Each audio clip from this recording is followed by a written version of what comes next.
E3, otherwise known as the week of June that everything gets announced, starts today. It is unfortunate though that some companies shut off their games just days before E3 week, as well as having some game info leak hours before its proper reveal.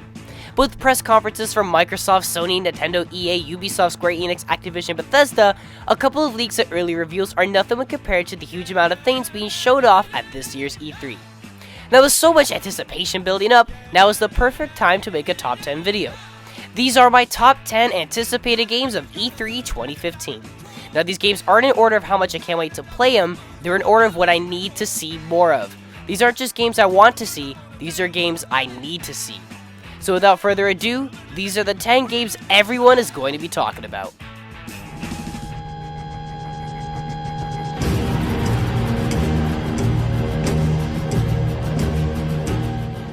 Yes, just a couple of hours ago, Bethesda may have accidentally revealed that they are going to announce Dishonored 2, but that doesn't mean we're still not getting excited just thinking about it.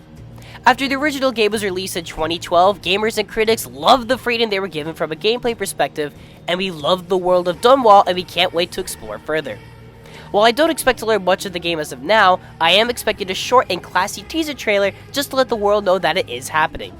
With Bethesda most likely having the best press conference this year, the announcement of Dishonored 2 would just be icing on the cake.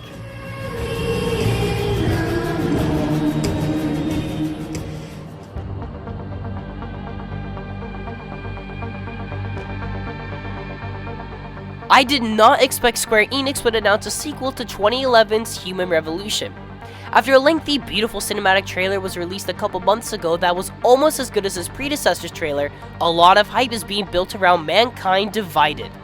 As of now, we know this game takes place a couple years in the future and that we will continue to play as the badass Adam Jensen. We don't know what the state of the universe of Deus Ex is in right now, though we have seen a couple of new brutal augmentations that haven't been seen before. What do I want to see now? Some damn gameplay. Will the series' open mission design finally reward players who want full-on action, or will it still be in favor of those taking the stealthy approach? In all honesty, I just don't want them to screw this up. The original game changed the face of gaming, and Human Revolution was better than the original in almost every way. If they can prove at E3 that Mankind Divided won't be just more of the same, then count me in.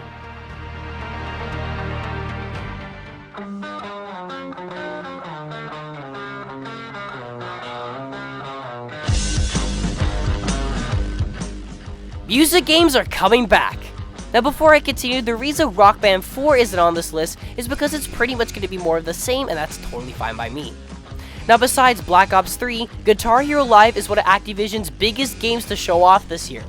While I do like the new guitar with its 6-button configuration, as well as taking the series back to its roots by having just guitar, I'm still not quite sold on the rest of the game, and that's why Guitar Hero Live makes this list. I want Activision to prove me wrong at E3. They need to show me how hard this game can get. They need to show me how replacing the virtual avatars with live footage is a good idea.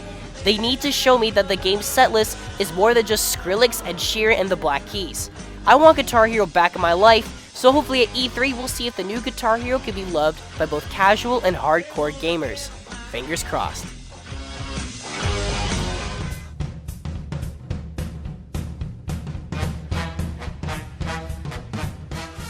Like most of you watching this video, I cannot wait to get my hands on a new Fallout. Now a week ago I thought to myself, why the hell would Bethesda reveal the game before E3? Like why couldn't they just wait another week? Well that's because they're going to reveal almost 20 minutes of gameplay at E3. I think the trade-off is quite worth it. The reason this game didn't make it higher on this list is because we got to see quite a bit in its fantastic reveal trailer, although we still have many questions. How dense is this world going to be? Are we going to be traversing the world both before and after the Fallout? Will we be in control of a speaking protagonist this time? And most importantly, is the main protagonist going to be played by the beautiful Troy Baker? Well, we still have a lot of questions. No matter how much we learn this week, we all know this game is going to be epic. Standing on the edge. Metal Gear Solid 5 will mark the end of an era. Konami is acting f***ing stupid as far as I know, which means this will be the last Metal Gear game directed by legendary Hideo Kojima, and in my eyes, that means this will be the last Metal Gear game. But let's not talk about that. Anyone that knows me has learned that Metal Gear Solid 5 is my most anticipated game to play, yet why is it at number 6? That's because we have seen quite a bit of this game in terms of gameplay, and we have also seen some of the best video game trailers of all time. It is possible that we will see some more gameplay because even considering everything we've seen so far, we are still scratching the surface of the different possibilities on how we can interact with this world. What is guaranteed at E3 is one last perfect trailer. The best trailers at E3 2013 and 2014 were the trailers for Metal Gear Solid 5, and it is totally possible that this year's best trailer could be of this masterpiece. We love you, Kojima, don't let us down.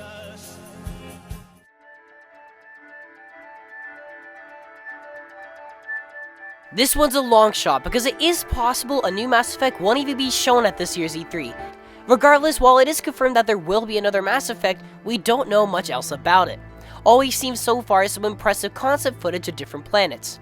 We also know this most likely won't be called Mass Effect 4, as it will not continue the adventures of Commander Shepard. Again, we don't know much about this game, but that's what's making us excited. Maybe this year at E3 we could get a trailer showing us the condition the universe is in, or maybe something to show how visually impressive it's going to be. Any news on a new Mass Effect is all I need to get by.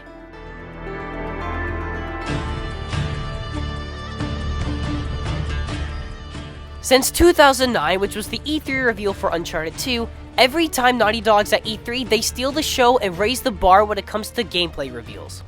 Although Uncharted 4 doesn't come out until spring 2016, something at E3 is very much expected. We've already seen a 15-minute gameplay video from PlayStation Experience, but as awesome as that video was, it felt like they played it a bit safe.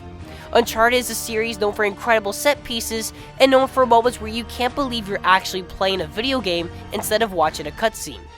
At this year's E3, it's more likely we'll be shown 5 minutes of incredible gameplay instead of a proper trailer, and that is just fine by me. Naughty Dog has to blow us away with a portion of the game that'll make us think, man, is that even possible in a video game? With this being the first Uncharted to come out on PS4, and possibly Nathan Drake's last E3, Naughty Dog needs to blow us away one last time.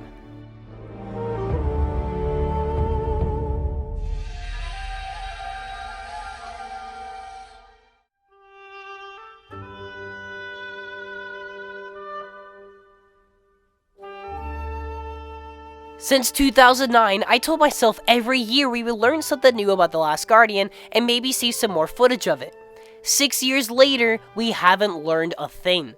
Now, to those of you that don't know, The Last Guardian is the spiritual successor to Ico and Shadow of the Colossus. Shadow of the Colossus was released over 10 years ago, and Team Ico completely missed the 7th generation of consoles. So, why is this game on the list? Well, besides my eternal hope, news on the license being renewed, as well as rumors of the game coming E3, is everything I need to get my hopes back up. Even if they re-announce the game with a different name for the PlayStation 4, that is everything I need.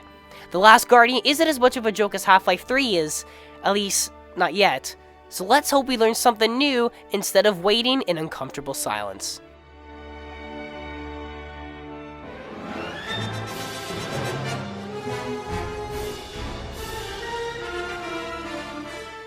The first and second Star Wars Battlefront games are some of the games that define my childhood. Running around iconic Star Wars battles, taking control points, and killing the other team was incredibly immersive, especially when played with or against my friends. Almost 10 years later, video game developer DICE, basically the king of team-based shooters, is taking control of the new Star Wars Battlefront game. We know quite a bit about this game, some good news and some bad. You can switch between third and first person whenever you want. The game only explores the original trilogy. There are no space battles, although you can use ships over the battlefield like you could in the original game, and the in-game engine looks amazing. However, I am still very skeptical about this game.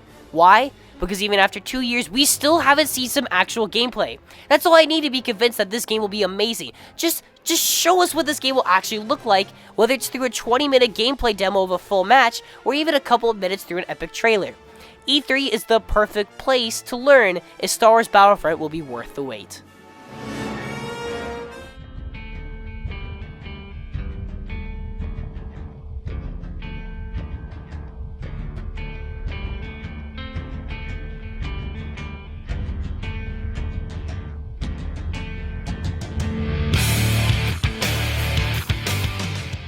I may seem to be too young to understand the importance of Doom, but my dad showed me the first Doom when I was only 5 years old. Smart dad, right? The third installment, which came out more than 10 years ago, I played when I was 7. Anyways, to keep a long story short, Doom is one of the most important video games of all time, perfected the first-person shooter, and created an atmosphere and universe only few games have ever achieved. After a couple short teasers, it's time for a new Doom. We need to see this game in action, and we are for sure to see some gameplay this week. There's one question I have that almost forced me to put this game in the #1 spot. How can a series like Doom survive today when compared to other shooters? I cannot wait to see Doom in action, and it is my most anticipated game of E3 2015. Let me know what games you guys are looking forward to in the comments below. Thank you for watching, and stay fresh.